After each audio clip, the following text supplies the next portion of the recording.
Thanks, Caleb. Okay. All right, so we've been talking about the WKB expansion, which is going to have this form as epsilon goes to 0 from above and is relevant to, for instance, problems of the following form. So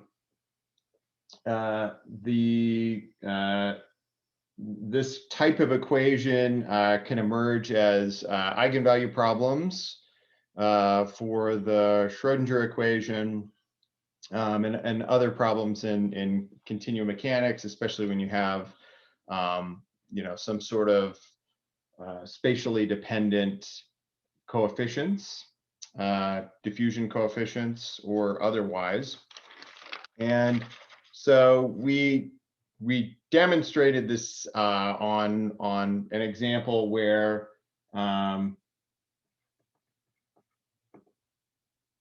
essentially Q of epsilon x was the same sign, and essentially you either get that y is approximately exponential and grows or decays, or, and this is if Q is strictly greater than 0, or y is approximated by some oscillatory function if Q is less than 0.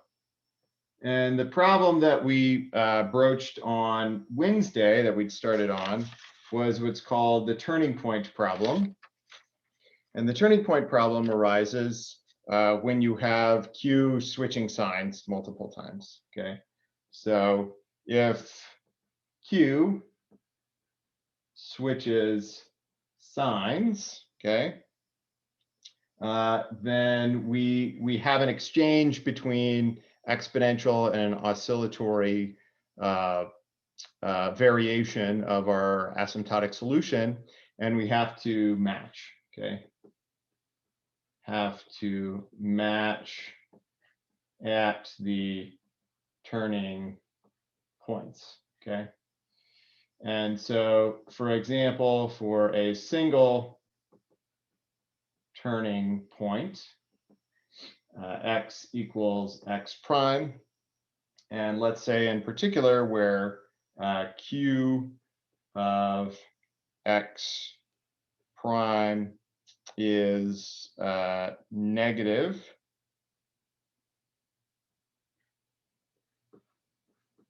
for x is less than x prime, and Q, sorry, not Q of x prime, but just Q of x. And Q of x is greater than 0 for x is greater than x prime. Then we expect some sort of solution that's going to look like this, where we'd have maybe some oscillatory solution here, and then right at x equals x prime, we get some maybe exponential decay, or it could be exponential growth here, okay? So here's our oscillatory part, and here's our exponential part over here, okay? And the key is then matching at this interface. And we had started to do this by building a transition layer solution. And it turned out that those had the form of Airy functions. And on the left side of x equals x prime, it had the right oscillatory component, and on the right side, it had the right sort of exponential component, okay? And so to this point, what we had is, from last time, we built up that y was approximated by the following. So 1 over q of x to the 1/4 absolute value of that. AL exp minus 1 over epsilon integral from x up to x prime square root of absolute value of q of s d oh, sorry. Yeah, I'll just leave this as q of s here, right? Because this is going to be imaginary, plus BL exp 1 over epsilon integral from x prime q of s ds. Okay. And these note are going to be oscillatory because q of s is going to be less than 0. Okay. And this is going to be the case for x is less than x prime. And we could call this solution also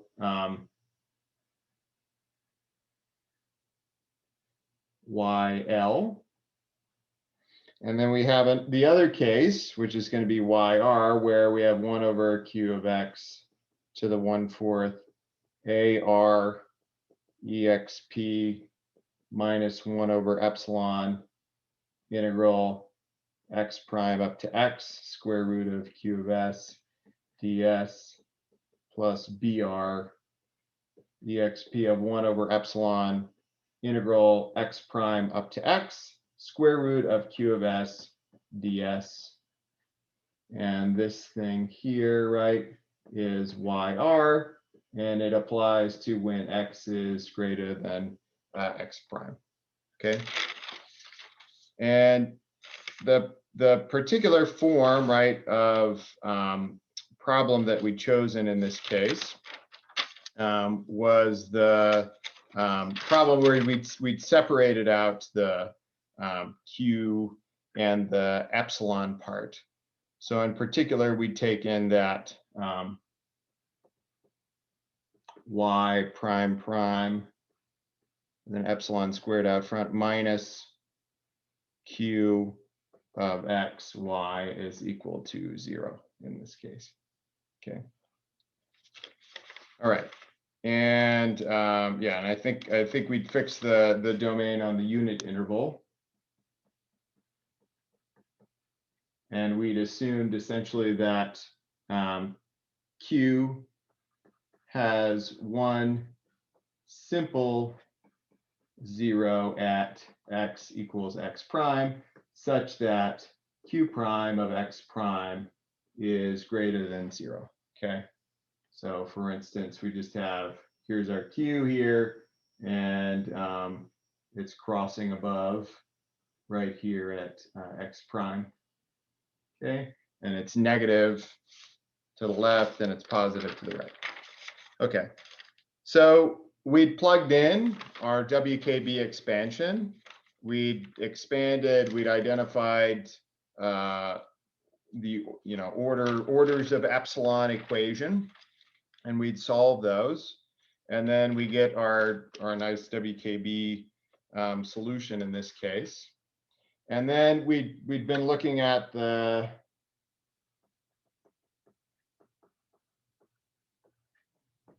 transition layer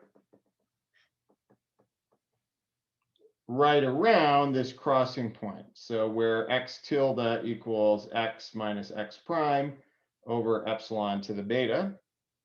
Okay. And we'd found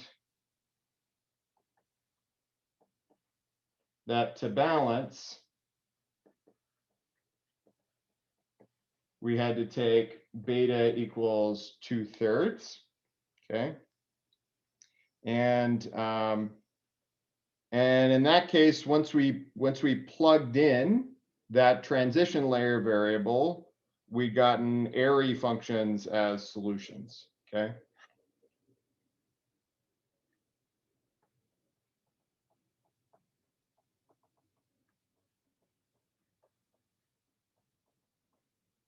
In the transition layer. Okay. All right, so kind of seeming like an interior layer problem where we just have found a particular ansatz that works in the interior layer.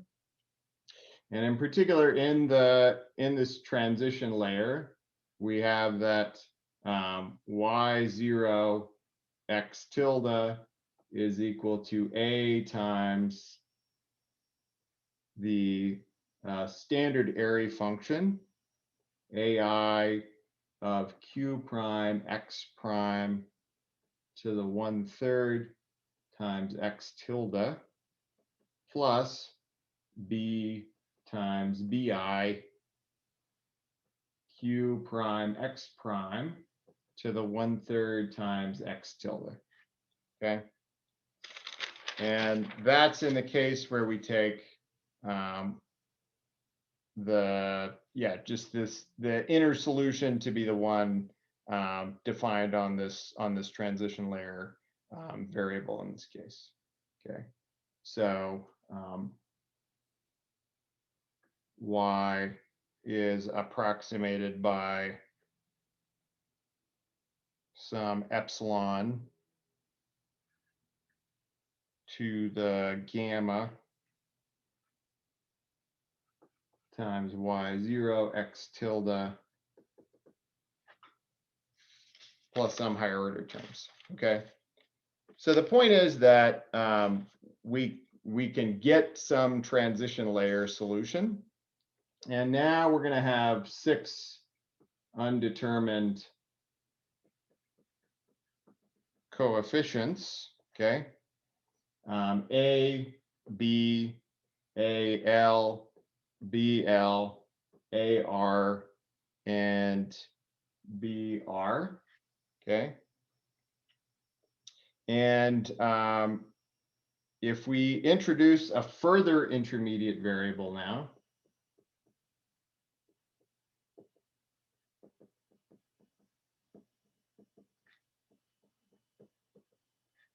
x eta is equal to x minus x prime epsilon to the eta for 0 lower bounds eta and 2/3 upper bounds it. Okay, then we're going to see how this transition layer solution, this inner layer solution, transitions to the outer solutions that we have. So if we want to match for x greater than x prime, we have that x tilde is equal to, of course, x minus x prime over epsilon to the beta is equal to x minus x prime over epsilon to the eta, epsilon to the beta minus eta, okay? Or epsilon to the eta minus beta x eta, okay? Which we know is epsilon to the eta minus 2/3 x eta, okay? Now, in this case, since x eta is greater than 0, then we're going to have that our y in this case is approximated by epsilon to the gamma y0, which we already worked out, epsilon to the eta minus 2/3 x eta plus higher order terms. And we have the formula for this, right? We worked it out last time. It's just the weighted sum of these area functions, right? Which are going to be epsilon to the eta, or sorry, epsilon to the gamma, ai times q prime x prime 1/3 epsilon to the eta minus 2/3 x eta. Okay, and I'm going to run out of room, so I'm going to do this on the next slide actually. All right, so y is then approximately equal to epsilon to the gamma ai q prime x prime 1/3 epsilon to the eta minus 2/3 x eta plus b bi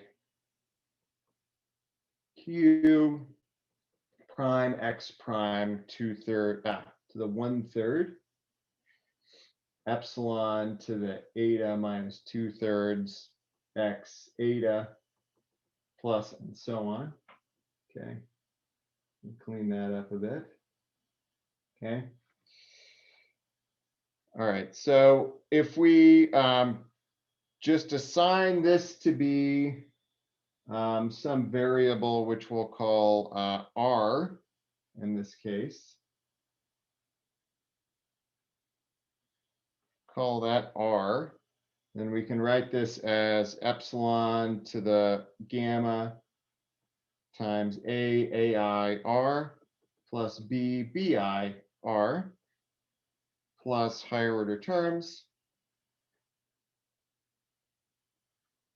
And to leading order then, using our asymptotic expression that we wrote down at the end of class on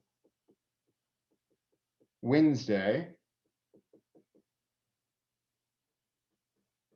this is just going to be a over 2 square root of pi r to the 1/4, the exponential of 2/3 r to the 3/2 plus b over square root of pi r to the 1/4 exponential of 2/3 r to the 3/2, okay, where we've taken r, right, is equal to q prime x prime to the 1/3 epsilon to the eta 2 minus 2/3 x eta greater than 0.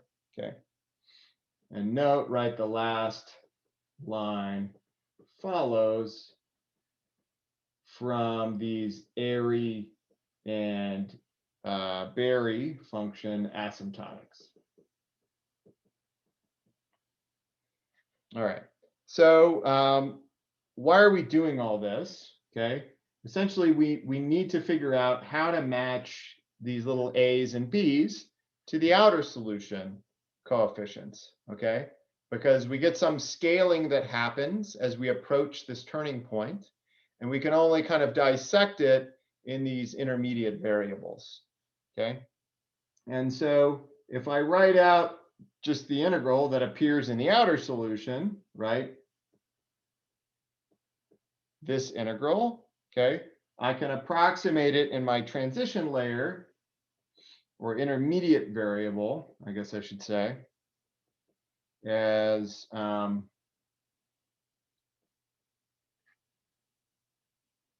the intermediate variable, okay,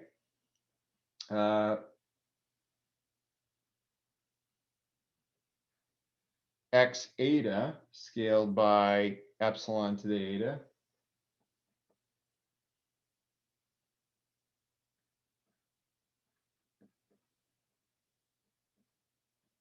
So right around the transition point here, okay,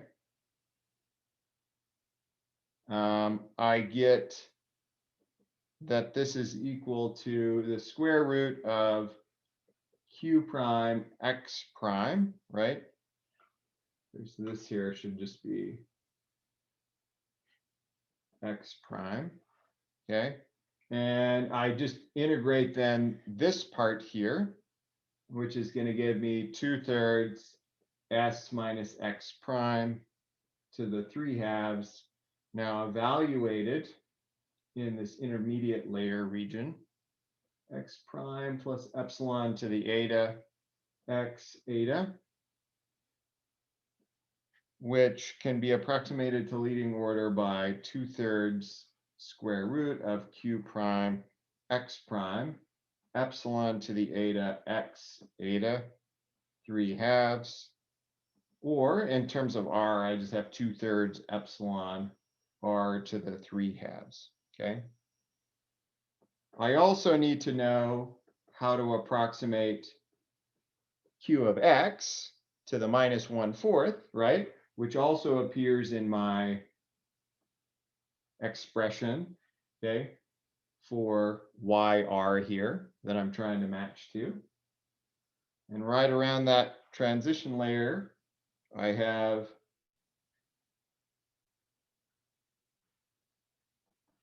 Q of X prime plus X minus X prime. So just kind of this Taylor expansion.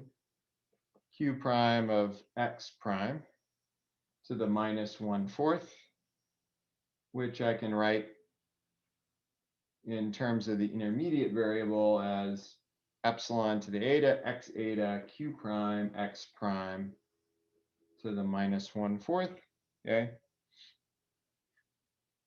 Or approximately epsilon to the minus 1/6 if I take the if I take the minus 4th root of all that, and I get Q prime X prime to the minus 1/6 R to the minus 1/4. Okay, so our right outer solution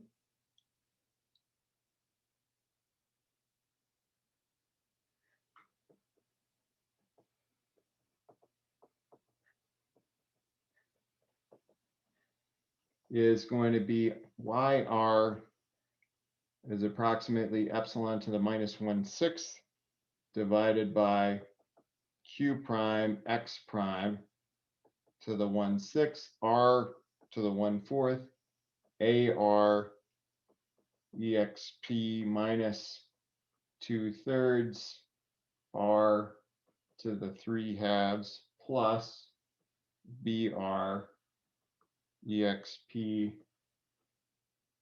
2/3 R to the 3/2, okay? And so that's in the intermediate layer region, right? So matching the right outer solution with the inner solution, we get that gamma is equal to -6 because we get that showing up there. AR is equal to A over 2 square root of pi Q prime X prime to the 1/6, and then BR is equal to B over the square root of pi Q prime X prime to the 1/6. Okay. Now, on the homework problem that you have on turning points, the situation is going to be a lot simpler because you don't actually have to go through all of this interior layer business and intermediate variables. Okay. The reason that you have to do this is because Q actually goes through 0, and so you have to figure out the scaling that Q goes through 0 when it does, right? On the homework problem, you actually have a jump discontinuity, which actually is going to make things a lot simpler in this case. But the main point here is that all you're doing is you're creating a matching condition. You're saying, as I travel out of this interior layer that happens at the turning point, how do I get all the scalings to match up with the outer solution? Okay, and by the same token, as the outer solution sort of approaches this turning point, how do I make sure that its coefficients are suited to match what's going on in the transition layer?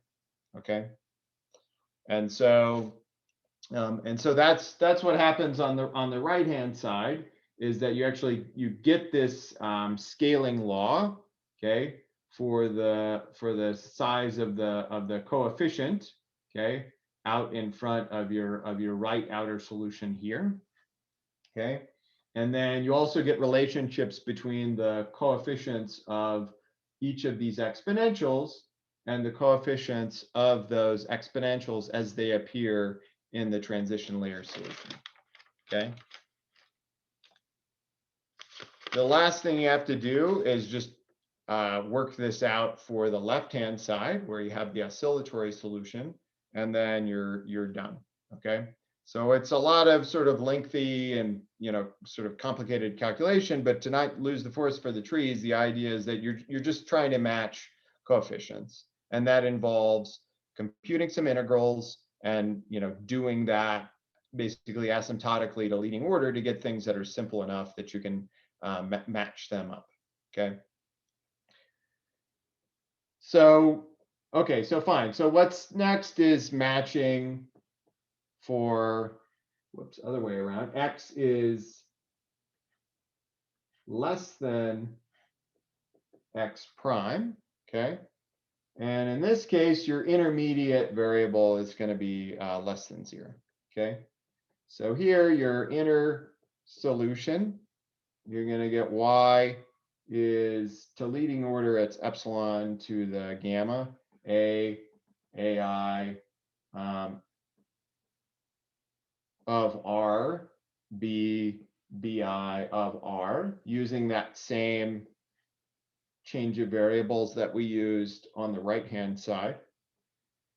So we get epsilon to the gamma a over square root of pi r to the 1/4 cosine of 2/3 r to the 2/3, magnitude of r to the 2/3, pi over 4, plus b over square root of pi r to the 1/4 cosine of 2/3 r to the, sorry, that should have been 3/2 up here,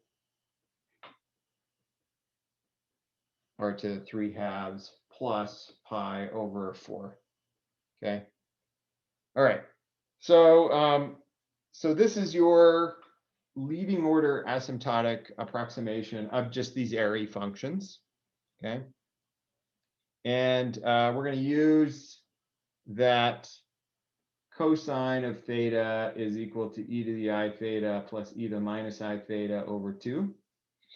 And that's going to allow us to write that y now is approximated by epsilon to the gamma over 2 square root of pi r to the 1/4 a times e to the minus pi over 4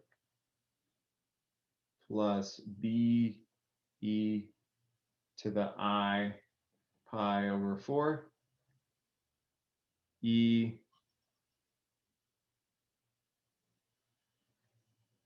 to the I z, where I'll define what z is, plus a e to the I pi over 4 plus b to the e minus I pi over 4 e to the minus I z. And then close everything, where I've taken z is equal to 2/3 r to the 3/2. Okay. So we just get some kind of a clean as possible form of our leading order approximation of our inner solution. And now we're going to take those integrals again, at the integral and the q function for that appear in our outer solution, and we're going to match them up to what we have in our inner solution. So the integral now from x to x prime of q of s ds, if we're in that inner solution, can be approximated by the integral from x prime epsilon to the eta x prime square root of s minus x prime q prime of x prime ds. And this is equal to the square root of q prime x prime 2/3 s minus x prime to the 3/2 x prime plus epsilon to the eta x eta up to x. And this is approximated by minus 2/3 square root of q prime x prime epsilon to the eta x eta to the 3/2, which is equal to minus 2/3 epsilon r to the 3/2 minus 1 to the 3/2, which is equal to 2/3 I epsilon r to the 3/2. Okay, so that's our leading order approximation of the integral that appears in the argument of your exponential for your outer solution. Okay, your kind of typical WKB solution there. Q of x to the minus 1/4 now is approximated by epsilon to the eta x to the eta, or sorry, x eta, q prime x prime to the minus 1/4 equal, which is equal to epsilon to the minus 1/6 q prime x prime to the minus 1/6 r to the minus 1/4 minus 1 to the minus 1/4. Okay, and we then have approximately epsilon to the minus 1/6 q prime x prime to the minus 1/6 r to the minus 1/4 e to the minus pi over 4. So then we have that YL is approximately epsilon to the minus 1/6, that scaling again, e to the minus I pi over 4 divided by q prime x prime to the 1/6 r to the 1/4 al e to the minus iz plus bl e to the iz. Okay, so this is now our outer solution in that region of the intermediate variable. And if we match to the inner solution, what we have is AL is equal to q prime x prime to the 1/6 divided by 2 square root of pi, IA plus B, and then BL is equal to q prime x prime all to the 1/6 2 square root of pi A plus IB, which is equal to I times AL conjugate, right? If we write that out. So from our other matching conditions,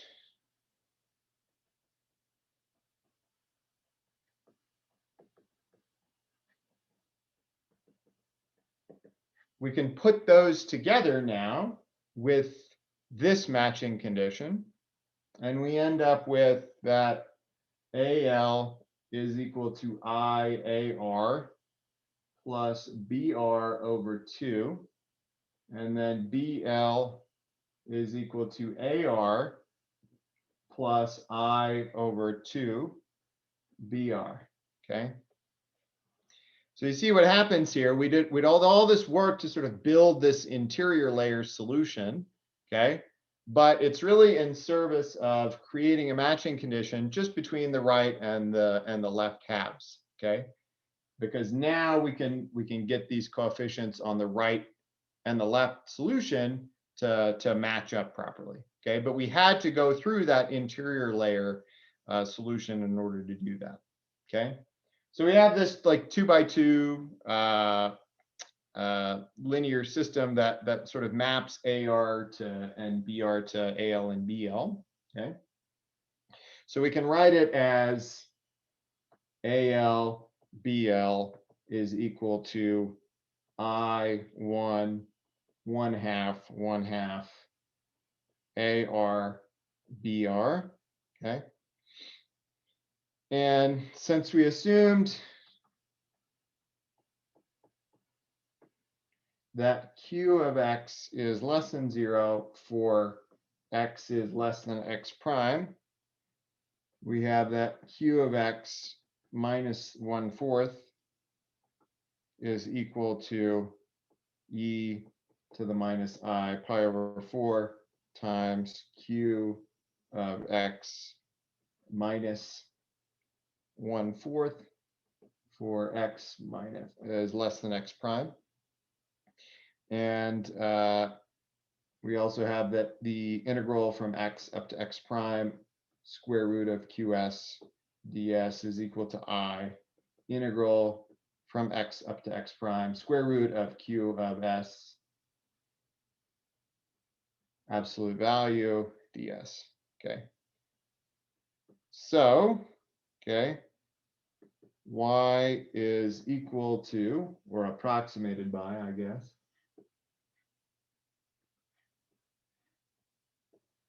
yl x x prime and yr x x prime for x is less than x prime and x is greater than x prime. Okay, where now we have this long expression yl of x x prime is equal to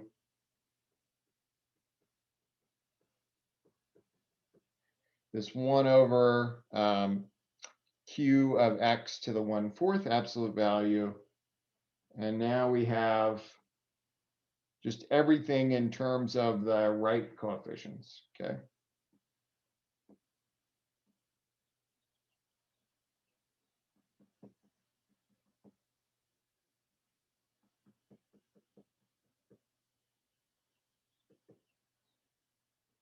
AR plus I BR over 2 e to the I theta of x over epsilon e to the minus I pi over 4. This is equal to 1 over q of x to the 1/4 AR. So now using complex exponentials, we can sort of group things in order to form cosines.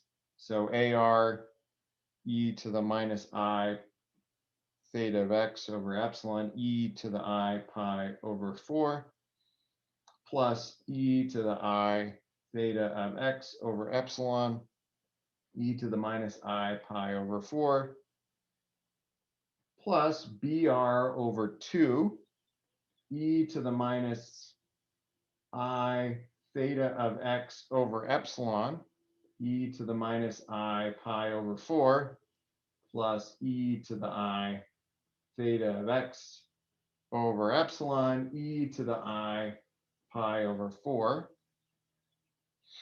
And we can write this even more cleanly as 1 over q of x to the 1/4 absolute value 2 AR cosine of theta of x over epsilon minus pi over 4. Okay, so just a trig function now of this theta that we can get by integrating q shifted by pi over 4 plus BR cosine theta of x over epsilon plus pi over 4. Okay, and that's our left solution. So we see that it's a relatively clean trigonometric function. We're just going to have oscillations, okay? And the sort of rate of those oscillations is going to be determined by what's happening with this theta variable that we're going to get from the iconal equation, okay?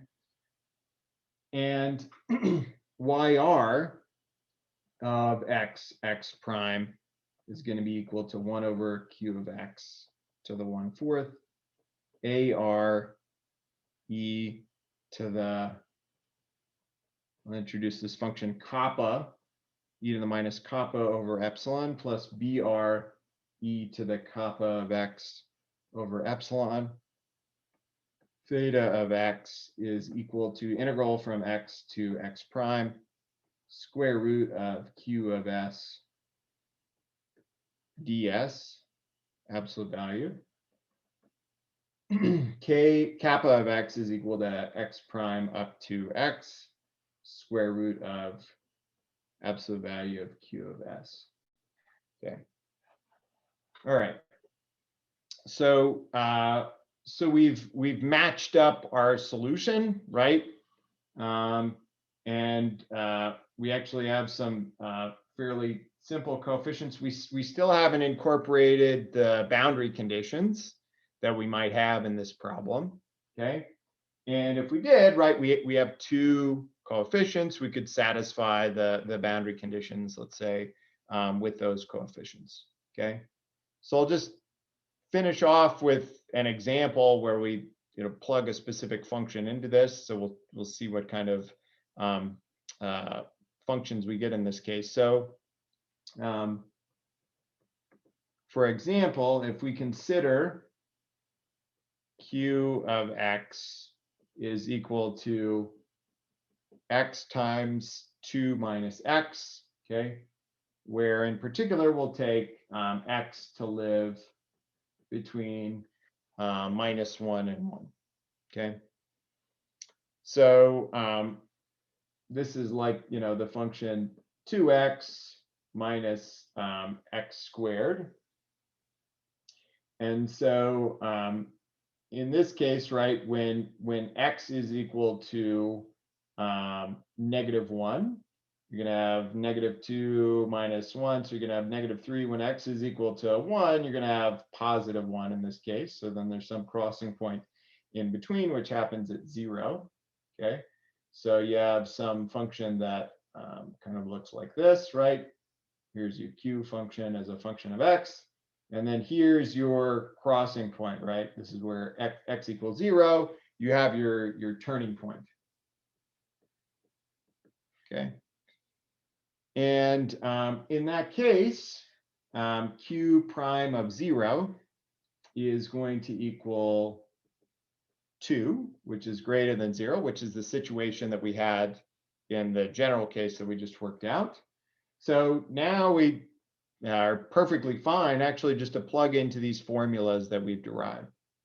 And so in that case, we have theta of x is equal to 1/2 1 minus x times the square root of x times x minus 2 minus 1/2 log 1 minus x plus the square root of x times x minus 2 for x is less than 0, okay? And our kappa x is going to be 1/2 x minus 1 square root of x times 2 minus x minus 1/2 a sine x minus 1 plus pi over 4 for x is greater than 0. Okay. So so in this case, right, you just take your Q, you plug it in here, and you apply some integration.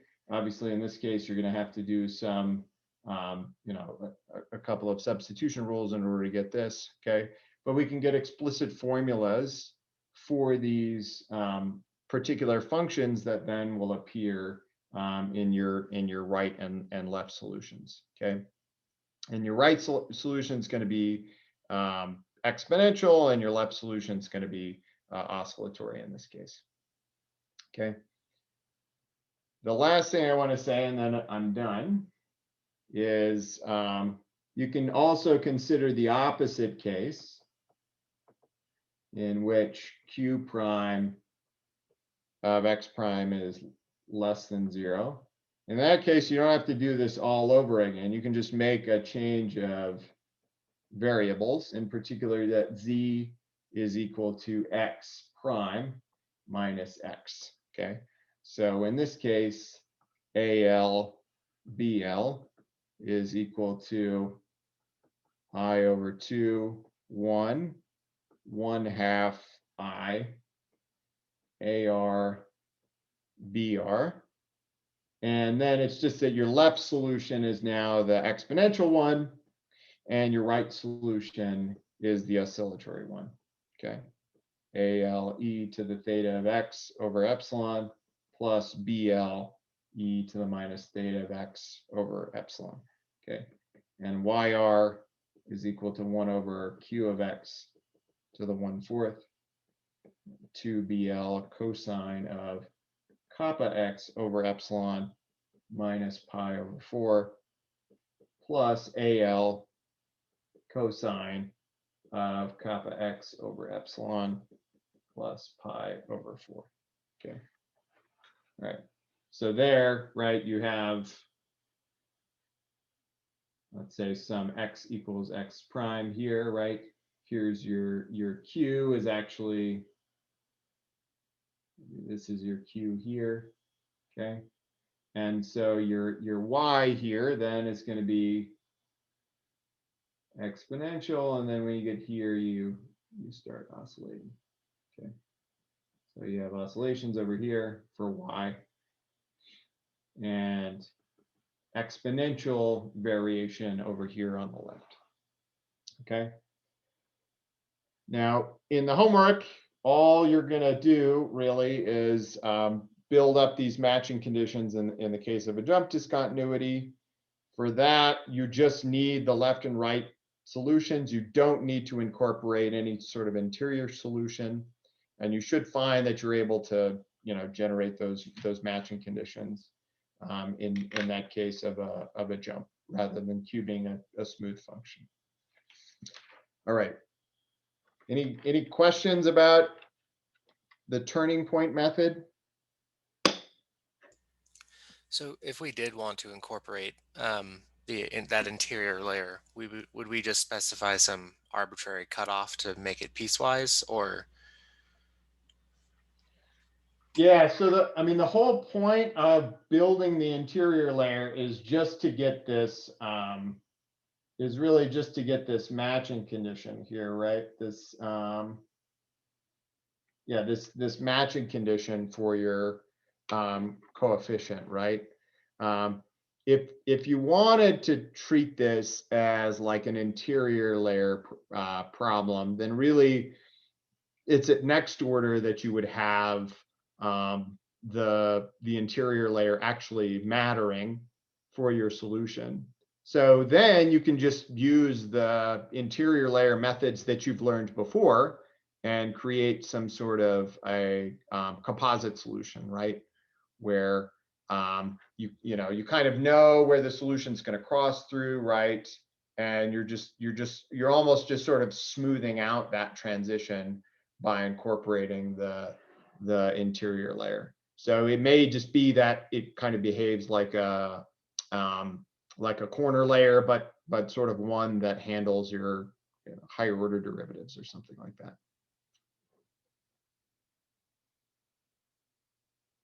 Yeah, but for leading order purposes, you just need the left and right half. All that works just to get the coefficient relationships. Yeah. Okay, so why do this? I mean, the main reason is that it's way more accurate, exponentially more accurate even than sort of just a standard singular asymptotic approximation. By assuming this particular form that will work well for this kind of second order equation, you're getting very accurate estimates. And because in particular, this can come up in eigenvalue problems, it comes up a lot actually for stochastic processes and things like large deviations and things like that. You need very accurate approximations, otherwise your eigen function expansions will break down. Okay. All right. Well, that's the turning point method. On Wednesday, I'll start on wave propagation, in particular for kind of a variation of the classical wave equation. And then that will be sort of the last part of the WKB module that we're doing now. But we actually should have covered everything for you to be able to do the problems for homework 6. There's only like 3 problems. And then, yeah, after that, we'll start on homogenization and sort of wrapping up with some kind of research level extensions. Okay, so see you all on Wednesday. Thanks, Zach. Thanks.